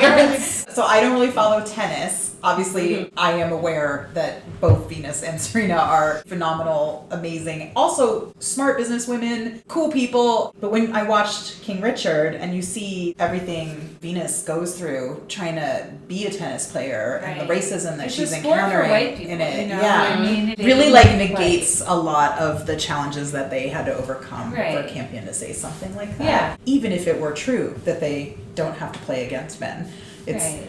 still was a really just a negating Right. kind of statement. Like it was they- unacceptable. It was all the And it was media just is filled with groundbreakers. men having judgments about them constantly, Yes, and constantly. interviewers, sports interviewers, a lot of sports interviewers are men. It's just Right. such an insane And thing to coaches say. and agents and Yeah. the people who are working for whatever it was, like Coca-Cola that wants to sponsor or not sponsor. I mean, yeah, it's like all men. Right, or even like what And they white can men. wear on the court, you know, yeah. I mean, and even Anna Kournikova When she got came- like right, judgments that from made men me when so she was angry. yeah. Even white women in tennis get shit. Yeah. So I don't know that much about tennis either, but I know that what she said is so untrue, it's ridiculous. Right. Yes, I mean, exactly. it's just sort of like, hey girls, I want to take you down a peg. You know? Right. And why? Yeah. There was no For need what at all. reason? No fucking need at all. Yeah. She was taken down by Sam Elliott and then like trickle down of like asserting her superiority again or something like that. Take it on someone Right. else. Yeah, It's like, trying to. Serena, you think you're the GOAT, but that's just among women. You know what I mean? It's just like, Yeah. what the fuck? It was bad. Yeah. Yeah. Way to Yeah. sum it up. Right. It was bad. It was bad. It was really bad. I thought when the voting was... I thought it when was the voting over. Yeah. I was like, well, what it says in Vegas is probably going to happen. But now that I know that the voting is not over, she absolutely shot herself in the foot with that. I think Yeah. so. There was no fucking question. So that's going to be a whole pretty different crazy. conversation. Yeah, it's crazy. When Like we get to that one. that movie is just. Yeah. What a journey. Yeah, it's a journey. I have to Ooh, say, exciting. I'm semi-serious here, since we're still talking technically about actor in a supporting role. Thank you for bringing Yes. that My back. best actor in a supporting role 2021, egregiously overlooked, is Jamie Dornan. Oh, in yes. Oh my god. It was so good. I Jamie know. Dornan in which movie? In Barb and Star. Oh, I never saw that. You have got to see it. Oh my It's God. so good. Wait, It's for like my real? favorite movie of last year. It might be my favorite movie of the last decade. Wow. And Okay. also just that he is funny and charming and sexy and sings. And sings and A dances. real ass Wow. banger. Yeah. And then he ripped his shirt off, and it wasn't a tearaway shirt, but he just thought he should rip it off. Because I watched that movie with the commentary. Yes. That's how I Yeah. got it. I know. That's why he has trouble doing it. He is so perfect for that He's movie. so good. I feel like that's a snub. I know. That's one of my snubs for, I don't know, anything. That's I my mean, I snub want for it to Best be Picture, obviously. Best Picture, Best Screenplay, Best Original That's everything Screenplay. about this movie. Barbara right? Stargate of Del So Mar good. is just Okay, so I'm you gonna will put love that this on my movie. list. You don't have to be a mom to love that movie. If he had been nominated Yeah, for so Belfast, I don't think I would have batted an eye and been like, well, that's a surprise. Like, Huh, he's yeah. really good in that movie. He's a very good actor. He usually Yeah. does extremely serious stuff, but he's very I've only capable seen of him being in Barbara so Star, funny. but I'm a fan for life. Jamie Okay. Dornan. Oh, but did I talk about Jared Leto? No.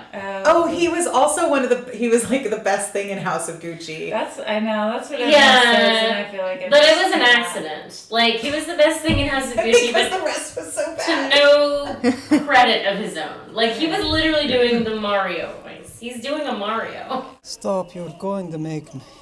You're going to make me cry. Nobody has ever said that to me. Nobody. Paolo, why don't you have your own line? These are just mock-ups. I can't afford to get serious. With your gift and your talent and your vision, are you kidding? Gucci needs no blood. Goodbye 1930s. Hello 80s. Huh? Oh, you took your words right out of my guts. He's like, it's me! Yeah, he was unrecognizable. But I know it's again, this is that thing where it's He like that fucking doesn't especially necessarily loves mean that it's good acting. But he was very entertaining. I'm definitely not going to see this movie if When he's he's the best thing in it. sobbing to his dad, Oh, like yeah. Al Pacino. I just thought that was so funny. Al Pacino and him crying on each other's shoulders. Yeah. I mean, the whole movie was over the top, and he was super over the top, but kind of like the comedic relief. Yes. Yeah. He was the only entertaining part, really, because Yeah. he was so funny. But not intentionally, and I was so conflicted the whole time because I hate him so much. He's one of my absolute least favorite actors. Yeah, most despised. Yes. Again, like to me, Bradley Cooper was the best thing in Licorice Pizza. It was the best thing about that movie for me. So You are not selling it for me at all. Oh my goodness. It kind of meandered a lot for me. That movie was very meandery. It's a very like coming of age slice of time, which I think can sometimes feel meandery. So to me, it felt like a little random, a little meandery, a little unfocused, and then Bradley Cooper shows up and it's just suddenly in very sharp focus and you're super engaged. You know, it's like my attention's starting to wander, and then it was like, oh wow, what is happening? This is super interesting and weird, and you know, and then it sort of starts to wander again. Huh, okay. I'm not necessarily saying that he deserved a nomination for that, but just thinking about standout performances for me of, you know, Yeah. this, it was really good.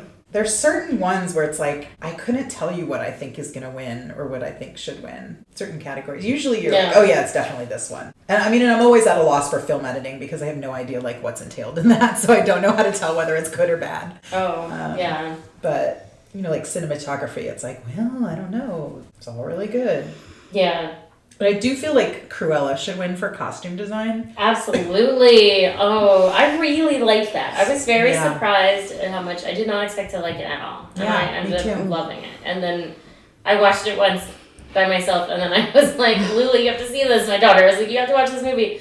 And she really liked it. The fashion is like a character in the movie. Yes. I feel like. And the soundtrack is also super good. It's a good soundtrack. Good soundtrack. Great fashion. I watched a 10-minute behind the scenes of Tammy Faye, and they had a segment on the hair and makeup for that movie. They did such a good job with her makeup. It was crazy. I didn't know she had permanent makeup. Lip liner. Yeah. I didn't know that either. I did know that because I watched it on the Surreal Life. That was going to say that like most of what I know about her, I know from watching Surreal Life and her little friendship with Ron Jeremy. That They were was the so odd couple. interesting. Yeah. Who else was on that season? So, because there's another season where it's Vanilla Ice and Eric Estrada. Is that the same season? I think it's the same season. They were like another little odd couple friendship. Yeah. I just kind of remember living together. the whole thing with the karaoke. And people like want him to sing Ice Ice Baby, and he's like, no, and he's all angry. And then Eric Estrada's like, these people love you for this movie. And then he does it, and he has this big breakthrough, and he's not angry anymore or something. That was like a big. That was really great. That show was pretty good, actually. It was really good. That season was really good too. Yeah.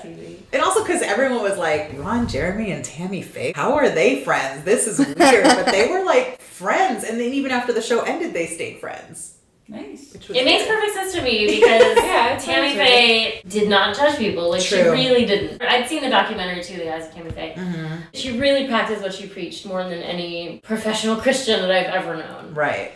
She absolutely was like, well, Jesus said, love everybody, so that's what I'm going to do. And, I mean, she was the only one who really did that. Yeah, well, her husband certainly didn't. You know, no, not at all. He was not a good person. That was my one qualm with that movie, was that I feel like Andrew Garfield made him too likable. I feel like he was likable, and then he suddenly wasn't. Like, it was like, he's likable, and then he kind of starts to change, and then he becomes unlikable. Which was, maybe that was an arc he was creating for the character. Maybe Jim Baker was always unlikable. I don't know. I remember vaguely what happened with them. Maybe I was too young to care, or I was in college and worried about my own life or something. So I didn't really pick up that much about that. So yeah, like most of what I know about her is from watching Surreal Life. Okay, let's move on to directing. The Power of the Dog, Jane Campion. West Side Story, Steven Spielberg. Belfast, Kenneth Branagh. Drive My Car, Ryusuke Hamaguchi. Licorice Pizza, P.T. Anderson. Paul Thomas Anderson, it says. Right. That's his name. And who the fuck knows? Who the fuck knows? I know. I think it won't be Jane Campion anymore. So I haven't seen any of these. we watched Drive My Car. What did you think of Drive My Car? I mostly liked it, but there is no reason for this to be 3 hours. You know? I don't object on principle to something being 3 hours, but this did not need to be 3 hours. You know. I could have easily cut an hour out of the movie. Yeah. And There's it a would lot of still be driving atmospheric. in it. And I know it's called Drive My Car, but do we need to see them driving and not talking? I don't know. We do. I think maybe just the parts where they're driving and there's dialogue. And you could even do like a super cut of Should I Play the Tape? Right. Not like you don't have to There's a lot have of so many scenes of them driving in silence and then Should I Play the Tape? Maybe just once and then we get the point. Yeah, exactly.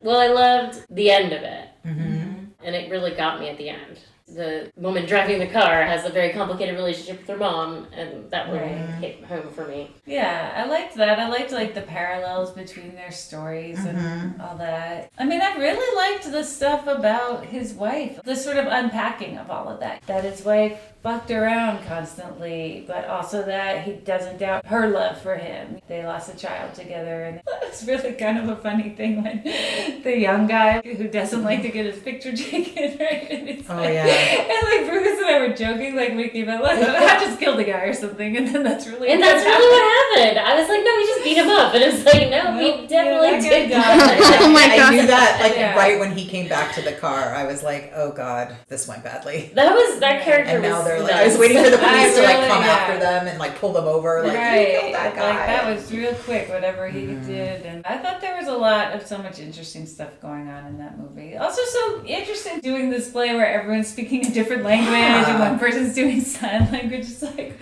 what a strange way to do a play. And then all the scenes where it's like the play within the movie. Mm-hmm. Yeah, that was kind of cool. And I liked it, and I thought it was a little long. I felt like people really, really loved it, and I was like, I don't think I like really, really loved it. Like I wasn't like, oh my God, it was amazing. You know, it was good. I think if it had been 2 hours, I would have really, really loved it. Yeah. Okay. I think that's what kept me from really loving it, was that it just was too long. Like, It was so wild when we were watching for so long, and then all of a sudden we're like, are these the opening credits? Oh, right, yeah, it had a long It has a long opening. And like, you just assumed it was, not everything has opening credits, and then it's like, all of a sudden there's like Japanese words on the screen, and we're like, what is that supposed to be? Oh, wait, credits.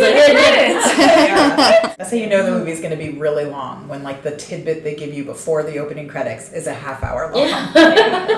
Proportional to the rest of the movie. Yeah. I feel like that one is a contender if Campion has knocked herself out of this race. It kind of is, because looking at the other options, I just don't see a reason. I mean, I could see Steven Spielberg just because I feel like his buzz has come up a little bit, and it just came back on HBO Max, and people shared that one crazy long. So, people love a long shot. If the thinking is, well, now I can't give it to Jane Campion, it's going to be a whole thing, and it's like, well, he's a safe bet. I don't think he's won since Schindler's List, right? That was a long time ago. I don't think so.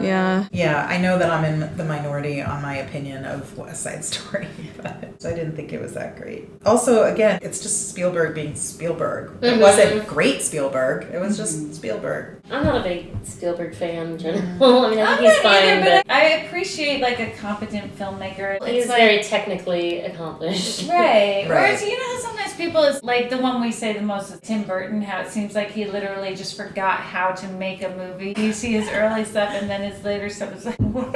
I wonder if it's the same person. Yeah. I maybe got a little self-indulgent. I mean, I appreciate your point about if people are like, well, now I can't vote for Campion, then they might be like, well, I didn't see this movie, and they might go for that. I mean, I feel like I would probably choose Belfast. I'd choose Brana if I were going to do that. I thought that was going to be a big sweep Yeah. kind of movie. I've not seen it, but I can see him winning. It does seem to have all the elements that they like. It's like based on his life, but it's also about the troubles. It's in black and white. It's in black and white. Right. I love that It's shit. shot from the kids' perspectives. The cinematography is nice. It's interesting because usually I feel like the stuff that they love is stuff that's about Hollywood. There's nothing that's really about Hollywood, so it could be. Oh, well, But Licorice it's Pizza kind of- is LA. That's Yeah. grounded Yeah. in like 70s LA, so they might get a little touch of the nostalgia and feel Yeah. like they want to vote for that. But I mean, I feel like they love stuff that's about movies and movie making and that. But if Belfast is about Kenneth Branagh's childhood, then maybe they'll see that as like Hollywood adjacent. Like a The deep origin cut, yeah. story. Best Picture. Best Picture nominees are The Power of the Dog, Belfast, Coda, West Side Story, King Richard, Licorice Pizza, Dune, Drive My Car, Don't Look Up, and Nightmare Alley. I didn't watch Don't Look Up, but I'm sure I hate it. I hate Adam. I mean, okay, so here's my thing about Don't Look Up. First of all, I can just tell I would hate it. I can tell you would also. Yeah. But Big Short is like one of my most hated movies ever, so I don't think I would ever watch it. Oh my gosh! Okay, I don't think I would ever watch it. I work in foreclosure prevention, so that movie was like inside baseball for me. So, I I appreciate mean, that actual my dad content. was like a Wall Street guy. My dad worked Yeah. for Lehman Brothers. I mean, I had ties to it. I felt like it was so condescending. And one of the many things I hated about that movie is I feel like it's very designated hero. Okay, here's this story of this thing that happened. And look, Christian Bale's character figured out a way to personally profit from it. Isn't that cool? You know, sort of like, oh, all these Wall Street guys, like, they should have been arrested. They should have gone to prison. But this guy made a bunch of money on it because he predicted it would happen. Isn't that the greatest? What? I'm like offended by like the premise and the carryout of that movie. Here's what happened and here's who I decided are the bad guys and here's the good guy. The guy who saw it coming and figured out a way to personally profit from it. Right. I feel like Adam McKay's whole vibe is woke frat boy. Yeah, I can see that with all the political stuff he's done. Frat boy. I mean, Anchorman isn't my thing, but I thought that was a fine movie, and I thought Other Guys was actually like really. I enjoyed Other Guys. Plus Bobby Cannavale's in that. I think the whole thing is like you learn to dance sarcastically, like. But now it's like it's my responsibility to teach you guys stuff. Yeah, and I thought Don't Look Up was just too heavy-handed. Also, I assume it was. I mean, yeah. I practically feel like I saw it. Yeah, there was so much discourse, and I feel so strongly about him and his way. I feel like I'm neutral on that. Actually, I feel like this could have been a year where they did just 5 pictures. But. And one of them should have been Barb and Star. Yeah. Or Zola, though, for sure. Yes, that's one of my snubs. Actually, this is a good time to mention that. That's a snub for Best Picture for me. Also, actually, honestly, Best Director and Best Adapted Screenplay. And I think Taylor Page could have gotten nominated for Best Actress. And Riley Keough could have been nominated. Supporting actress. Yeah, and I feel like both Taylor Page and Riley Keough are underrated in general. That movie ruled. Yeah, that was so good. Taylor Page did win an Independent Spirit Award, at least, for Best Female Lead. So she got one accolade. Also, I feel like Lost Daughter I would put in Best Picture. Yeah. A bunch of these that I didn't see, but I've still decided. For sure over Don't Look Up, which I did see. For sure replace Lost Daughter for Don't Look Up. I liked Nightmare Alley. Yeah, I liked Nightmare Alley too. But I don't know. I'm honestly very surprised to see it. And it is the longest of long shots. Nightmare Alley in Vegas is like, if that paid out, That's your Hail Mary. You would retire. If your house were closed. Yeah. Are the odds longer for that one than any of the other ones? Yes. Yeah, it's the that makes sense. longest. I was surprised to see it nominated, but it was a good movie. I was into it. It held my attention. Sometimes that's the bar. That's not a given. I felt emotionally caught up in what was happening. I was like, no, what are you doing? Dummy, don't do it. He is a big dummy. And in fact, I wasn't even sure I was on board with it until Cate Blanchett's reveal scene toward the end. I was like, okay, this movie rules just for this alone. Like, she's so fucking fantastic in that scene. She's great. If I rewatch that movie, it'll just be that scene. And then the ending, I was like, okay, now that you've revealed the ending, I get it, and I get the journey. And Yep. It was very noir. It was done well. I liked it. the movie leading up to that, I was like, I want any other character in this movie to be the lead. I was like, why are we following this fucking boring guy around? He's talking to all these cool people, and then we just follow him away from the interesting person. But it made sense in the end. If we all agree that Power of the Dog is now in the doghouse, so to speak, I think so. You know, who's going to take Best Picture now? Right. Yeah. My heart belongs to Coda. Mm-hmm. If I were voting my heart instead of saying, like, here's what I think is going to win. I don't know why Don't Look Up is here. It's not bad. It's But Adam McKay Yeah. whining on Twitter about, like, if you don't like this movie, it means you don't care about climate change. Oh. You know? That's what... It's absolutely not correct. I'm the Stanley Kubrick of this generation. See, like, it's just like habit. Sometimes they nominate things out of habit. Like, oh yeah, this actor, they've done great things in the past, so now we're nominating everything they ever do. Or it's like that thing about climate change. Like, they don't know I think he anything about climate successfully change. campaigned, you Yeah. have to like this movie or you don't care about climate change. Yeah, like the campaigning is tainting the legitimate vote of this was the best movie or this was Right. the best performance. I always think Which about is how David Lynch rented a cow and a billboard for Laura Dern for Inland Empire. And it was never going to work. But like, I feel like there was so much to that. It wasn't just, I'm going to try to campaign for Laura Dern because I love her. It was also an art piece on its own. Right, yeah. Ridiculous shit you have to do to get noticed for the Academy. Right. I feel like Dune, to me, is not a best picture, but it's visually... I mean, I do love a beautiful. genre picture, and I think genre pictures should be nominated for Oscars more than they are. I don't know. I don't think it fits. I don't think enough happened. It's a part of a... I don't think it's a trilogy, but there's going to be 2. I think it's 2. Maybe Dune 2 will be... It'll be like how Lord of the Rings, like they saved it all for the last Lord, one. It was yeah, like, this for- is for basically something. the award for the whole thing. Totally. Oh, yeah. I do think that the Candyman remake was a snub. Oh, yeah, Maybe not for that's Best Picture, but for Best Director or Best Screenplay, that would be good. But they snub horror movies all the time. Yeah, But sure. I thought that was such a good movie and also went beyond the genre of horror being a social commentary movie. Yeah. I feel like horror is almost always social commentary. Yeah. You're right. Yeah. Absolutely. Well, I think that movie Titan, which I have not seen, but that one also has a really unique script. It's really different. The performances are supposed to be great. Cinematography is supposed to be great. And also it won the Palme d'Or. I've seen the trailer and it looks just like a visual feast at the very least. Like it will be so fun to watch. And super different, like a way different plot than anything I think we've ever seen. So that could be one that could have gotten nominated but didn't. Gosh, maybe King Richard or Coda or Belfast, possibly the top options here. Maybe Or Drive My Car. My prediction, I'm going to say director will be Steven Spielberg and then Drive My Car will be Best Picture. Or like Belfast. It. Yeah. It'll be just like with Saving Private Ryan where you got director but then not Best Picture. Yeah, they don't do that anymore. It used to be a shoo-in, it seemed like, but now it's been different. Yeah. Yeah, I feel like this changes everything. Yeah. Or maybe Ryusuke Hamaguchi will have like a Bong Joon-ho night. That'd be great. I still see the picture every once in a while someone throws up Bong Joon-ho holding all his Oscars and that's so great. I fucking love it. I don't think so. I mean, I feel like people really loved Parasite. Parasite had more momentum going than Drive My Car does. It had a big Oscar campaign. That is very important. It is. Drive My Car was also nominated for International Feature Film. Oh, right. Oh, yeah. Folks might do a thing where they're like, okay, well, like, let's give it that one and then do something else for Best Picture. Right. I totally forgot. Was Parasite in both categories as well? And I think won both categories. Yeah. Interesting.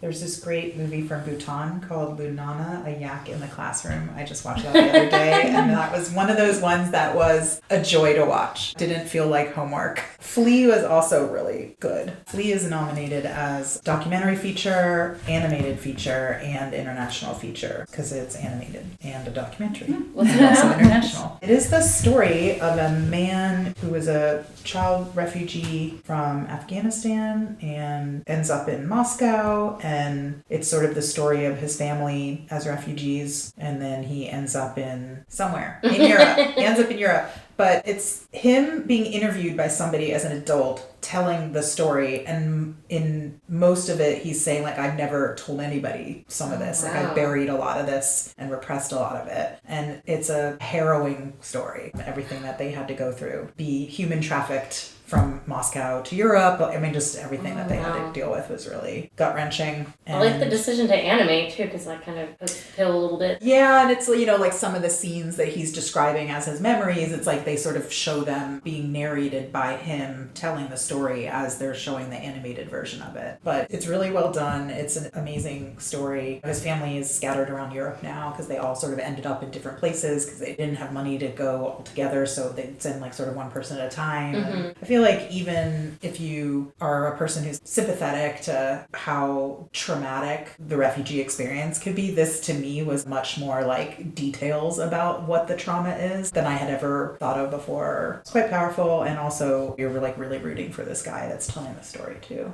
That's awesome. Yeah, I liked it a lot. All right. Well, okay. Are there any other snubs to end this thing? I think the opposite of a snub is something I'm glad it did not get nominated, that we don't have to see a bunch of that movie Annette. Oh, Jesus Christ. Remember for a while, like, a bunch of people were talking about Annette, and it was like, oh my God. I couldn't get very far from that movie at all. It was real bad. That's a good point. I really hated that movie. Oh, the Adam Driver one. Remember that opening song that's just like, let's start the show, it's time to start, or something? Right? Like, that was the worst opening number I ever really saw. was. The songs were terrible. So may we start, may we start, may we not start. So may we start, may we start, may we not start. It's time to start, may we start, may we not start. High time to start, may we start, may we not start. There were like 100 songs in that movie or something. I was like, I can't watch more of this. Oh, bad. What I watched of it was fucking terrible. I did not see Respect, but a friend of mine who did felt Jennifer Hudson should have been nominated for for playing Aretha Franklin.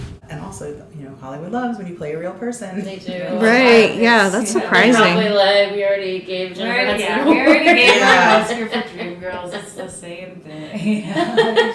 They do have that attitude. It's weird. Especially if it's like a woman of color involved. I feel like it's definitely in general. They want to spread them out. Have any of you seen The Tender Bar? No. Mm-mm. That's one of the ones that was sort of on my long list before nominations really came out. Everybody was talking about that it would be nominated, that Ben Affleck might get nominated for his performance in that. Wasn't a famous actor the director too? Looking it up right now. Oh, it's George Clooney. Oh yeah, That's he a like famous actor for sure. he was like nervous about having Ben Affleck act in a bar because he was an alcoholic or something. Yeah, some articles and stuff are talking about that movie being one that people were surprised didn't get nominated, and that Ben Affleck could have been nominated but wasn't. I might have to watch that. He's my secret love. Not very George secret. Clooney or No, Ben Affleck. Ben Affleck. Why would you have to keep George Clooney a secret? I think original song, Ariana Grande co-wrote a song for Don't Look Up. That's kind Yes. of like a big deal in that movie. And I mean, obviously not every song in every movie gets nominated. If they were trying to attract a younger crowd to watch the Oscars. Right. But I think it's like a That joke. would've been It's a like a joke performance. song is the problem. Yeah. What he's really trying to say is get your head out of your ass. Listen to the goddamn qualified scientists. We really fucked it up this time. It's so close, I can feel the heat big time. And you can act like everything is alright, but this is probably happening in real time. But yeah, Academy is too serious. They take themselves very seriously. If you ever feel like just watching a couple minutes of that, like you could watch Ariana Grande because she's really funny in it. Yeah, I love that. I And might watch like just. Those were the best parts. Yeah. I love Timothée Chalamet in it. Kate Blanchett, who I fucking love so much, like I didn't even like her part that much because like she was too Fox News. They did weird stuff to her face. I was just like, no, this is too uncultured. I hate it. Timothée Chalamet was in 3 He's busy. Oscar-nominated movies, right? He was in Dune, Yeah, he was in Don't Look Up, and he was in... Yes, another snub for real. He was in French Dispatch. Oh my God! French Dispatch in general. is That such a movie snub. was so good. Yeah, I don't mean him. Yeah. Why not That movie was screenplay at fucking least? great. That's right. Directing would have been a good one. Directing would have been good one Best for Picture. That was one of my favorite movies that I watched. That was the third one where it was like, what was the third movie he was in? Yeah. Because it was Yeah. snubbed. Yes. Yeah, it wasn't my favorite. Do you like Wes Anderson in general? Yeah, it wasn't my favorite Wes Anderson. I think, it was like the 3 distinct stories, and there was one story that I kind of started to lose interest, and I was like, oh, this is taking a long time. And then one story that I liked, and then one that I was kind of like, it's fine. Yeah. I mean, I love him. I love, everything he does. But I would put that, top 3 Wes Anderson. I love Really? him. Yeah. Well, I am surprised that it didn't get nominated because, too. I mean, even just for production design. Yeah. Right? If you were to do nothing else with Wes Anderson, you have to acknowledge the production design. I was like, I want to go back to college so I can decorate a dorm room with French Dispatch posters. Yeah, that's cool.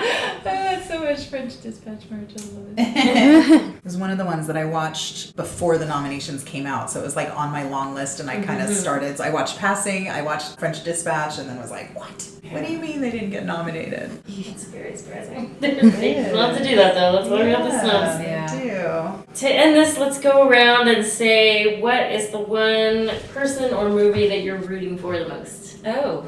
Even if it's a long shot. Okay. I guess Olivia Colman, because I just really loved that movie. And I love her. I mean, yeah. I'm really rooting for Jessica Chastain. We're against each other. I loved her in that movie. That's what I'm rooting for.